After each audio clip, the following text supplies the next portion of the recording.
सभी विद्यार्थियों को नमस्कार। विद्यार्थियों, कक्षा 9 की गणित के अंतर्गत ये अगली वीडियो है आपकी एक्सरसाइज 1 की। इसके अंतर्गत अपन 1.5 के बारे में चर्चा करेंगे, जिसमें हमारा टॉपिक रहेगा वास्तविक संख्याओं पर संक्रियाएं। अब वास्तविक संख्याओं पर संक्रियाएं किस प्रकार से लगाते हैं। संक्रियाओं का मतलब होता है विद्यार्थियों जोड़, गुणा, बाकी, भाग। ये हमारे पास में ऑपरेटर होते हैं, इनको संक्रियाएं कहते हैं। अब वास्तविक संख्याओं पर अपने को ये जोड़, गुणा, बाकी, भाग के नियम लगाने हैं। अब इनमें भी वास्तविक संख्याओं के अंतर्गत मैं पूर्णांक की बात नहीं करूंगा, मैं यहाँ पर केवल परिमेय और अपरिमेय संख्याओं के ही बारे में आपको संक्रियाओं के बारे में समझाऊंगा। अर्थात वास्तविक संख्या के अंतर्गत भी अपने को एक तो परिमेय संख्या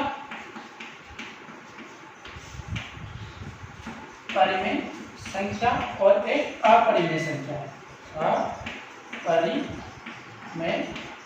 संख्या पर अपने को ऑपरेटर लगाने अर्थात संक्रियाएं लगाने। तो सबसे पहले आप दो चीजें ध्यान रख लीजिएगा, महत्वपूर्ण है। पहली तो है कि यदि दो समान अपरिमेय, दो असमान, अपने पास में दो समान है, सॉरी असमान नहीं है, समान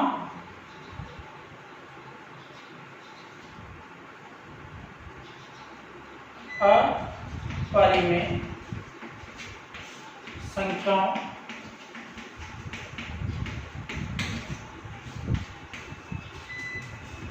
में, देखो यहाँ पहला बिंदु अपन चर्चा कर रहे हैं जो है यदि दो समान अपरिमेय संख्या आपको दी गई हो तो उनको किस तरह से अपने को गुणा करना होता है और कैसे क्या करना होता है।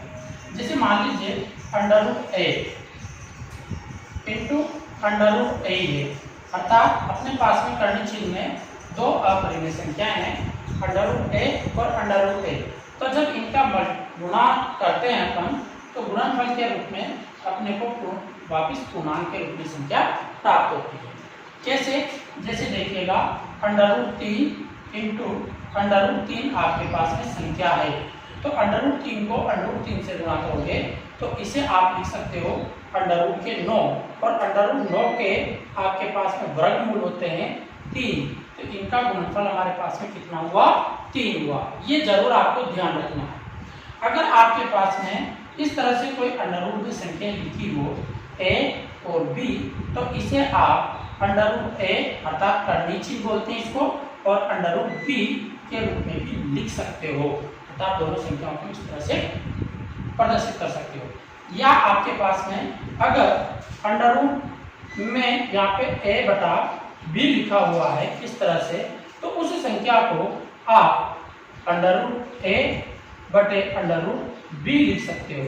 तो ये भी आपको ध्यान रखना है, हम संख्या को इस तरह से प्रदर्शित कर सकते हैं। तो ये महत्वपूर्ण बात है क्योंकि हमें इसी एक्सरसाइज के अंतर्गत इन सभी क्रियाओं की आवश्यकता पड़ेगी। अब विद्यार्थियों में आपको एक्सरसाइज 1.5 की तरफ लेकर चलता हूँ। उसका पहला क्वेश्चन अपन देखते हैं कि उसमें क्या कहा है और अपने को किस तरह से सवाल करने होते हैं। ठीक है, देखिए विद्यार्थियों, आपको पहले सवाल में कहा है बताइए नीचे दी गई संख्याओं में बताइए नीचे दी गई संख्याओं में कौन कौन परिमेय है और कौन कौन अपरिमेय है। इसमें हमारे पास में पहला सवाल है जो देखिएगा आप आसानी से देखकर ही समझ जाओगे कि ये परिमेय है या अपरिमेय है।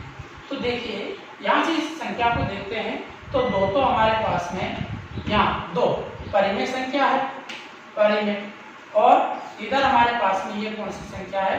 अपरिमेय है, अपरिमेय। तो यहाँ पे आपको याद रखना है कि जब परिमेय संख्या में से अगर अपरिमेय संख्या घटाई जाए तो आंसर के रूप में अपने को अपरिमेय प्राप्त होता है। क्या प्राप्त होता है? अपरिमेय संख्या प्राप्त होती है। तो इसका मतलब ये जो संख्या दी गई है वह संख्या हमारे पास में क्या होगी? अपरिमेय होगी। ये पहला का आंसर होगा।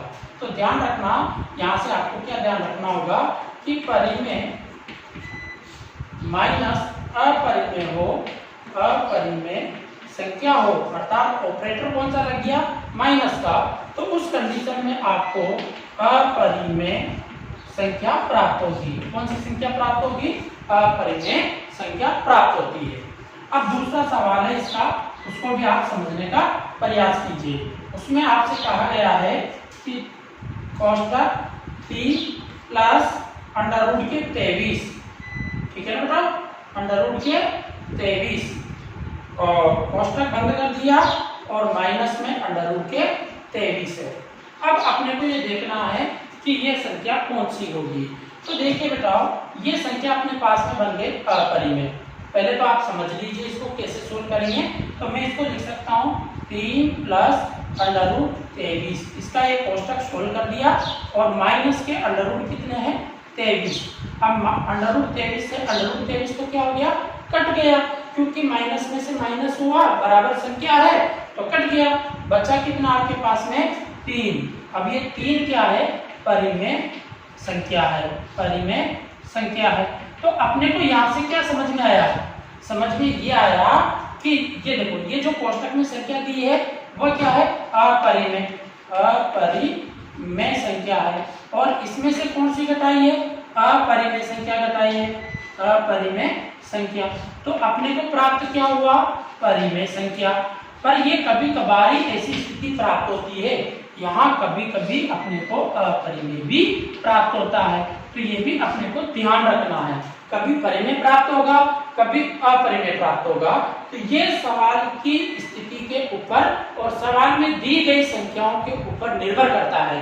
यदि सवाल के दोनों पक्षों में अपरिमेय संख्या समान अंक वाली है तो आपके पास में उससे हमेशा परिमेय प्राप्त होगा, परंतु चिन्ह भी विपरीत होना जरूरी है। ये आपको ध्यान से समझना है। अब इसके बाद में हम इसकी क्वेश्चन नंबर 3 की चर्चा करते हैं, जो क्या बता रखा है समझिएगा।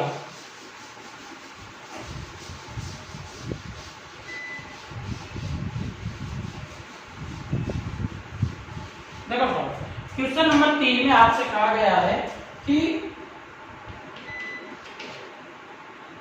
2 अंडर रूट के 7 बटे 7 अंडर रूट के 7, ये अपने को संख्या दी है। अब आपको मैंने ये कहा है कि जब ये अपरिमेय संख्या है, ये भी अपरिमेय संख्या है और दोनों समान है तो अपरिमेय अपरिमेय, ये तो भाग देंगे तो कट जाएगी।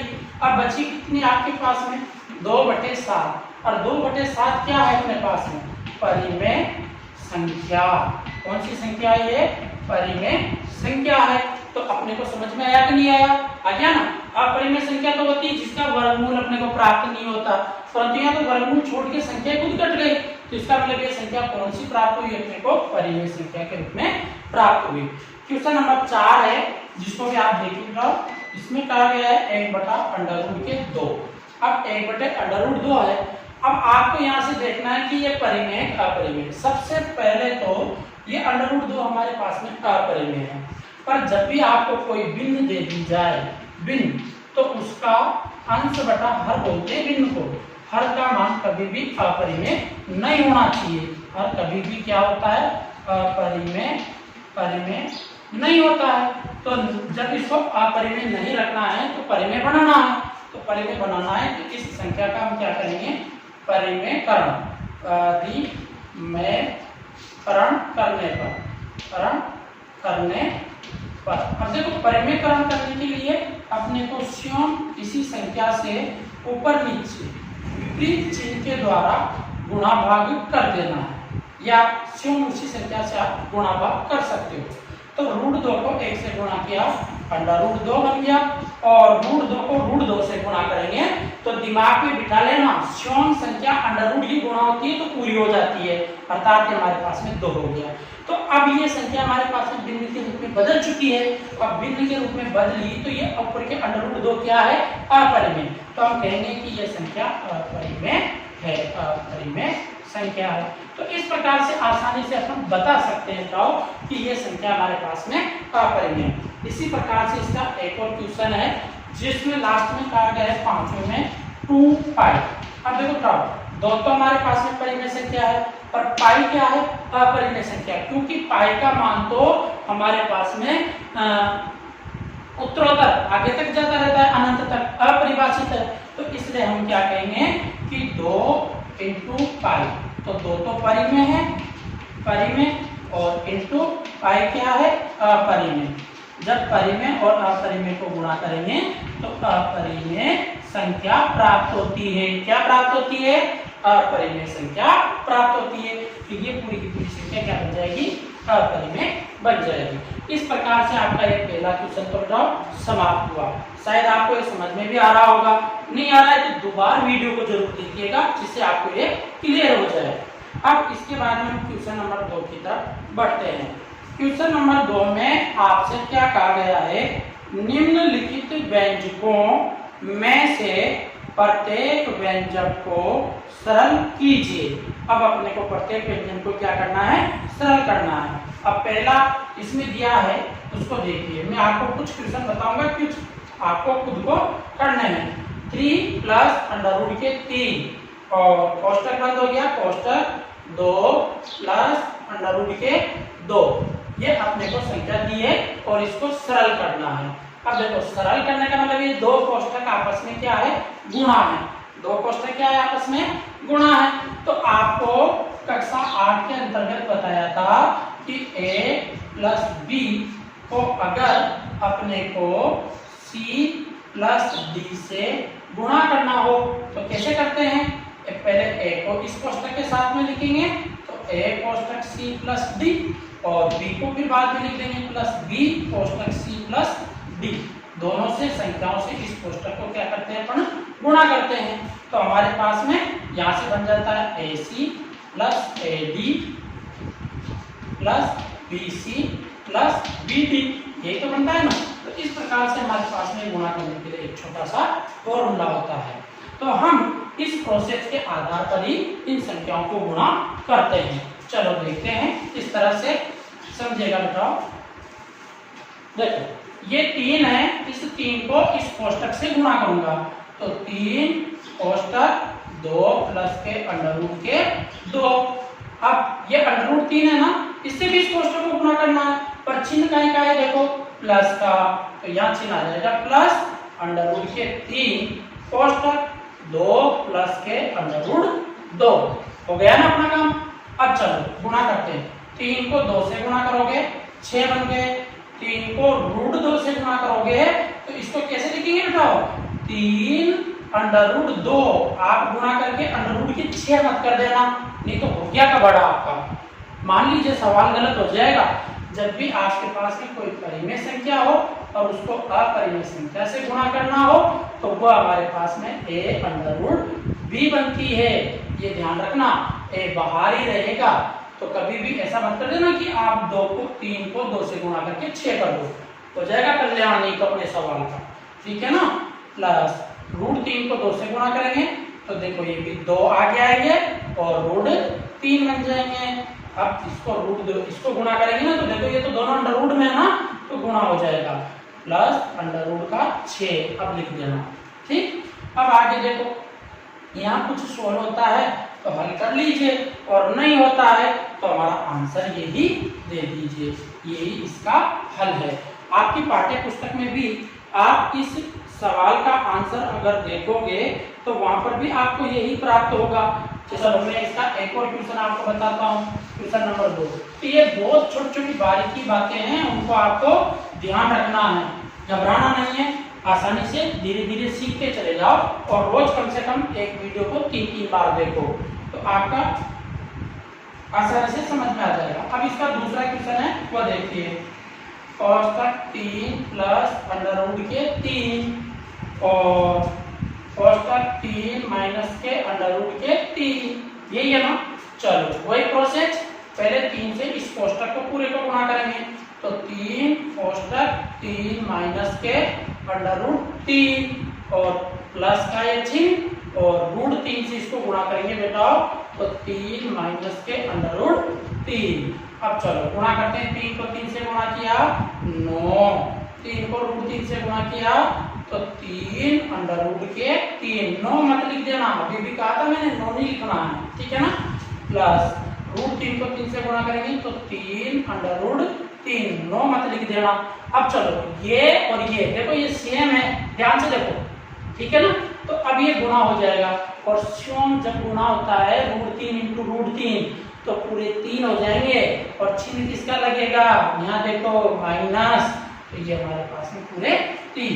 अब देखो ये तो माइनस का है और ये प्लस का है, तो माइनस जिंदाबाद और प्लस जिंदाबाद, कट गए, खत्म हो गया ना के। ठीक, अब बचा कितना बताओ, 9 माइनस के 3। अब 9 में से 3 जाएंगे तो आप भी बताओ कितने बचे। वेरी गुड, आप कितने बच गए, 6। तो इस प्रकार से अपना इसका सवाल का हल हुआ। अब इसी प्रकार से आपको मैं इसका क्वेश्चन नंबर 3 भी सिखा देता हूँ, ठीक है। फिर चौथा क्वेश्चन आपके लिए छोड़ दूंगा, उसको आप करना, अगर नहीं आए तो फिर कमेंट बॉक्स में मेरे को जरूर बता देना, कोई बात नहीं, मैं उसका सॉल्यूशन करके आपको डाल दूंगा, ठीक है ना। अब क्वेश्चन नंबर 3 है बताओ इसका, जिसमें कहा गया है कोष्टक √5 और प्लस √2 का होल स्क्वायर। अब आपको पता है कि हमने कक्षा 8 में पढ़ा था बताओ a + b का होल स्क्वायर। इसको क्या लिख सकते हैं, a + b और a + b, 2 बार बोल सकते हैं ना, होल स्क्वायर है तो मैं भी इसको 2 बार लिख देता हूँ।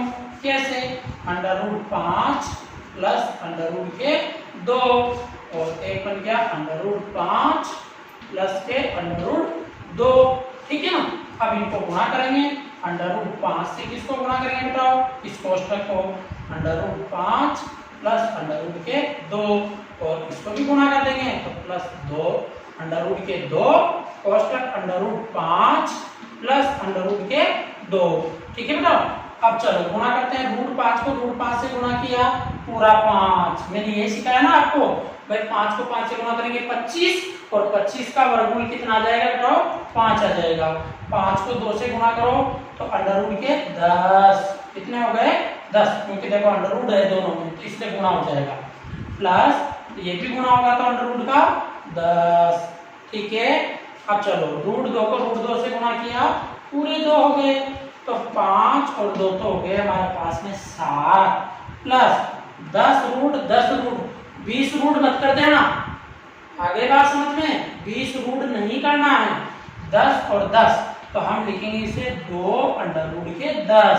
अब ये कैसे हुआ, ये तो बीमारी हो गई सर, आपने गड़बड़ बता दिया, 2 √10 कैसे लिखेंगे, √10 तो 20 रूट होने चाहिए, गलत बात है, 20 नहीं होंगे बेटा। ये किस प्रकार से लिखा जाता है, √10 प्लस √10, इनमें से अपन क्या करेंगे, √10 को बाहर निकालेंगे तो यहाँ बच गया 1 और यहाँ भी बच गया 1 जुड़ा तो कितना हो गया 2 और √10। इनको इस तरीके से लिखते हैं बताओ। परिमेय संख्याएं और अपरिमेय संख्याओं को हल करते समय अपने को विशेष ध्यान रखना होता है, तो इस प्रकार से इसका आंसर ये आ जाएगा। अब आपको बताओ इसका जो चौथा क्वेश्चन है ना, वो आपको ही करना है, ठीक है, कर लोगे, नहीं आए तो मेरे को जरूर बताना। क्वेश्चन नंबर 2 की तरह ये सेम। अब मैं आपको क्वेश्चन नंबर 3 की तरफ लेके चलता हूँ। देखिए विद्यार्थियों, क्वेश्चन नंबर आपका 3 है, इसके बारे में भी समझते हैं बताओ, इसमें आपसे क्या कहा गया है। क्वेश्चन को पढ़िएगा, आपको याद होगा कि पाई को एक वर्ग की परिधि माना जा सकता है, कहने का मतलब वर्ग, ये अपने पास में वर्ग है। अब पाई को हमने क्या मान लिया, ये मान लिया, ठीक है, वर्ग की परिधि, इसे बोलते हैं वर्ग की परिधि, क्या बोलते हैं इसे, वर्ग की परिधि। ध्यान से समझना, बहुत ही सरल क्वेश्चन है, ठीक है। अब आगे इसमें क्या कहा है, और मान लीजिए C और उसके व्यास मान लीजिए D, कहने का मतलब अपने पास में यहाँ पे जो ये पाई है ये आ रही है, एक तो त्रिज्या आ रही है उसकी C, देखो जो इसने कहा है ये पूरा जो चाप है इसे तो क्या कह रहा है, वो C कह रहा है, और इसका जो हमारे पास में है मान लीजिए व्यास, उसका व्यास अपने को कितना दिया है, D दिया है, ये इसका व्यास है। अब देखिए आगे, अर्थात पाई को हम इस तरह से लिख सकते हैं, पाई बराबर C/D, और इसका मतलब क्या होता है, ये सूत्र होता है अपने पास में, जाओ कक्षा में पढ़ाया था मैंने, कोण बराबर चाप बटा व्यास, चाप बटा व्यास, ये हमारे पास में फॉर्मूला बन चुका है। आगे क्या कहा, सुनिए क्वेश्चन में, इस तथ्य का अंतर्विरोध करता हुआ प्रतीक होता है। जो हमने ये पाई लिखा है, इस तथ्य का अंतर्विरोध, क्योंकि हमने पाई को क्या बताया था बीबी कुछ समय पहले, अपरिमेय संख्या बताई, अपरिमेय संख्या। इसका मतलब ये तो निश्चित नहीं हो सकती, अंतर्विरोध प्रकट करता हुआ प्रतीत होता है कि पाई अपरिमेय है। इस अंतर्विरोध का निराकरण आप किस प्रकार करोगे, इस अंतर्विरोध का निराकरण अपने को किस प्रकार से करना है। तो देखो बेटा, इसका जो अंतर्विरोध है ये किसी प्रकार का कोई अंतर्विरोध नहीं है। पहले बात आप ये ध्यान से सुन लीजिए, ये अंतर्विरोध नहीं है। क्यों? क्योंकि हमारे द्वारा जब भी इसका कोई व्यास मापा जाता है या त्रिज्या मापी जाती है तो हम वहाँ स्केल की सहायता से या पैमाने की सहायता से मापते हैं, और पैमाने से जो भी संख्याएं प्रदर्शित होती है वह संख्या क्या होती है, परिमेय होती है। अब जब परिमेय संख्या प्रदर्शित होगी तो उसके चाप के अनुसार वो तो परिमेय रहेगी ना, और इस कंडीशन में इस पाई का मान भी हमें परिमेय प्राप्त हो जाता है, क्योंकि एक ऐसा सन्निहित मान जिसको अपन कहते हैं निकटतम मान अपने को प्राप्त होता है जो परिमेय के रूप में प्रदर्शित होता है। इस कारण से ये संख्या हमारे पास में हमने को पाई परिमेय के रूप में दिखाई देने लग जाती है। तो ऐसा कोई अंतर्विरोध नहीं है, केवल ये मापने के खातिर हमारी जो त्रुटियां होती है उन त्रुटियों के कारण से ऐसा संभव होता है और ऐसा दिखाई देता है। ठीक है तो यही इसका आंसर है। अब इसके बाद में देखिए इसका क्वेश्चन नंबर 4 जो बहुत ही इंपॉर्टेंट है, उसके लिए भी अपन समझते हैं। आपसे क्वेश्चन नंबर 4 में कहा था संख्या रेखा पर अंडर रूट 9.3 को प्रदर्शित कीजिए। अंडर रूट 9.3 को प्रदर्शित करना है अपने को संख्या रेखा पे। तो अभी तो बहुत रेडी की है, समझने का प्रयास करते हैं किस तरह से अपन इसको संख्या रेखा पे प्रदर्शित कर सकते हैं। तो देखिए बताओ, आप कुछ नहीं करना है। सबसे पहले मान लीजिए माना x बराबर 9.3, तो हम सबसे पहले एक रेखा खींचेंगे 9.3 सेमी की। तो 9.3 सेमी की रेखा खींच रहे हैं।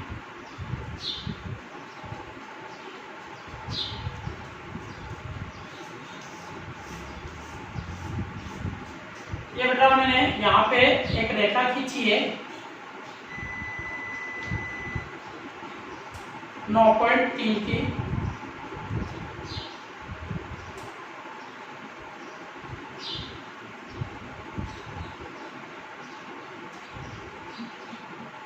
ये 9.3 सेमी की मैंने एक रेखा खींची है बेटा। अब इसको हम यहाँ पे लिख देंगे A और यहाँ पे लिख देंगे B। ये हमारे पास में दो बिंदु है और इस रेखा का नाप हो गया 9.3 सेंटीमीटर। ठीक, अब अपने को आगे क्या करना है सुनिए। इस B बिंदु से एकक दूरी अर्थात इकाई दूरी का एक प्रकार खोलना है और उससे बिंदु लगा लेना है, या एकक दूरी की एक रेखा और खींच लेंगे यहाँ से। तो एकक दूरी की रेखा खींचेंगे, या प्रकार से आप चाप काट सकते हो एकक दूरी का। जैसे मैंने यहाँ से ये 1 सेंटीमीटर का प्रकार खोल लेता हूँ और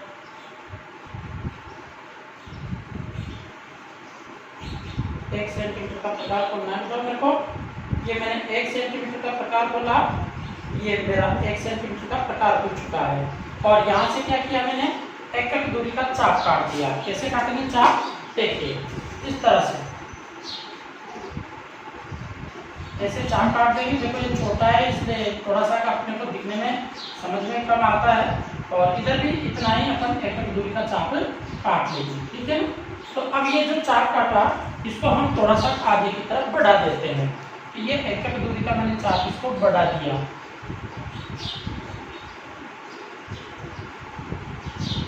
ठीक है, तो अब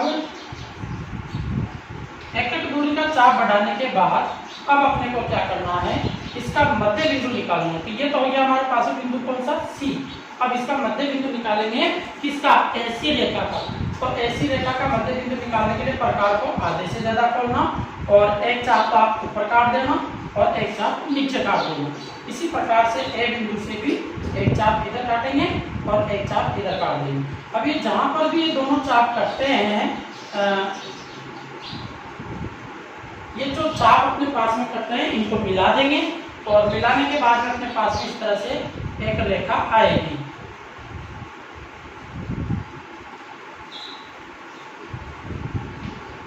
ठीक है बेटा, ये रेखा हमारे पास में आ जाती है। अब इस रेखा से अपने को अर्थात ये बिंदु अपने को प्राप्त होगा, इस बिंदु का नाम दे देंगे ओ। कौन सा नाम दे देंगे? ओ नाम दे देंगे और इस ओ बिंदु के प्रकार को रखकर हम चाप काटेंगे।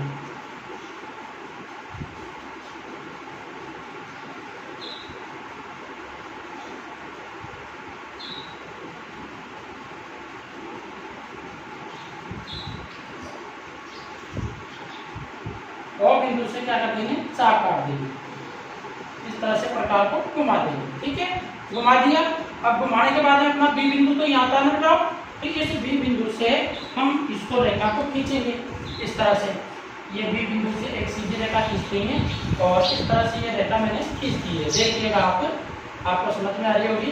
और इस रेखा की जो माप है वह रहेगी अपने पास में अंडर रूट के 9.3 के बराबर। अब आगे क्या करना है? आगे अपने को कुछ नहीं करना है। इस रेखा को आगे तक अपन यहाँ से बिंदु ले सकते हैं, मूल बिंदु। मूल बिंदु का मतलब अपने पास में 0, 1, 2, 3 इस प्रकार की रेखा प्रदर्शित कर सकते हैं इसके आगे। और रेखा प्रदर्शित करके हम इस रेखा पर वापिस इसके बराबर चाप काट दें इस रेखा के बराबर, तो हमारी संख्या रेखा पर ये कहीं ना कहीं मिलेगी। संख्या रेखा पे कहीं ना कहीं जाएगी ना, तो जो ये संख्या रेखा पे जा रही है ये दूरी ही 0, यहाँ पे आ गया अपने पास में जैसे 1, यहाँ आ गया अपने पास में 2 और यहाँ आ गया 3। अब इसके बाद में जा रहा है ना, तो कोई बात नहीं, अपनी ये संख्या रेखा पर इसकी लंबाई कितनी हो जाएगी? अंडर रूट 9.3 हो जाएगी। यही हमारा आंसर होता है। तो इस तरीके से हम इसको आसानी से प्रदर्शित कर सकते हैं। अब आज के बारे में देखते हैं। इसमें आपसे कहा गया है कि निम्नलिखित के हरों का परिमेयकरण कीजिए। अब अपने को क्या करना है? परिमेयकरण करना है। अब परिमेयकरण करने के लिए जो हर वाली संख्या होती है, हर वाली संख्या उसका परिमेयकरण करना होता है। जैसे मैं पहला सवाल बताता हूँ इसका 1/√7।